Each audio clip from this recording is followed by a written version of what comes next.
Hey YouTube, Dutchman Mods and Repairs here. Today we're working on a 1991 B3 Passat sedan. The problem we have, or I should say had, was a mystery problem. We were having to keep topping off the brake fluid reservoir.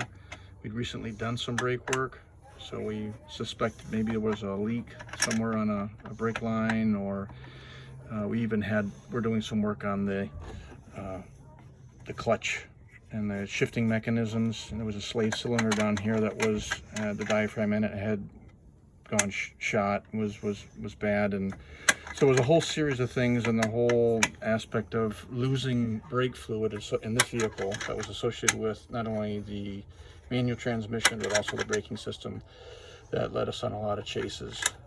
After eliminating all the obvious places for leaks, anything in the line up here in the engine bay, we checked all the brake calipers, the lines, and any connection points along the base of the vehicle. Couldn't find anything. That got us back to the brake booster and the master cylinder. And what we ended up doing,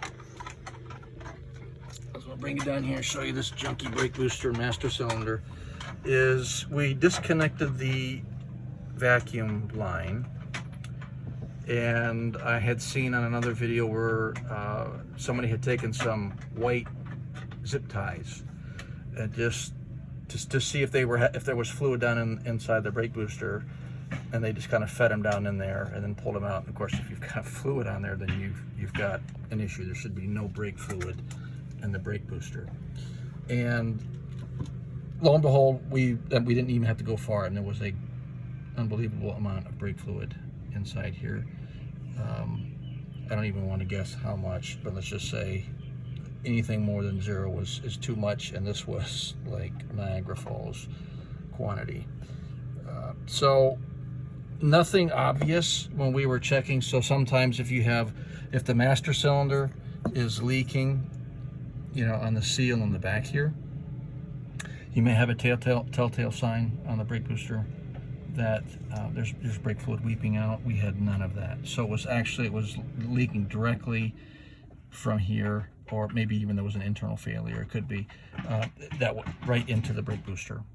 Okay, so we just made the decision to replace the master cylinder for sure, and we just went ahead and did the brake booster as well. It was a little pricey, but we didn't want to risk even draining out the fluid, that the fluid had damaged the diaphragm inside there. So it was just because we're dealing with brakes, we want to be safe, be smart, and replace that as well.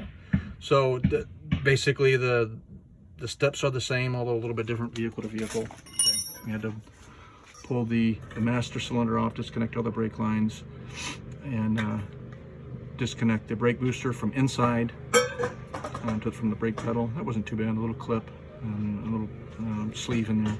Pull that out. The big pain in the butt was for this particular year and model. There's some bracket, nice German bracket stuff back in there that's of course not made for your hands ever to get back in there. I don't even think it was made for a wrench to get back in there. I get some sort of special tool.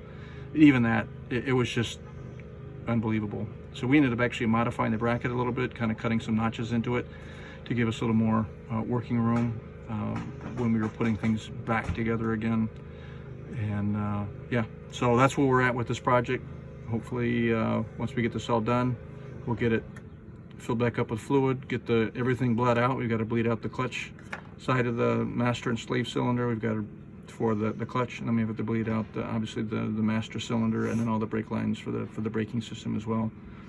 And then I'll give a follow-up on this video to tell you how things went from there.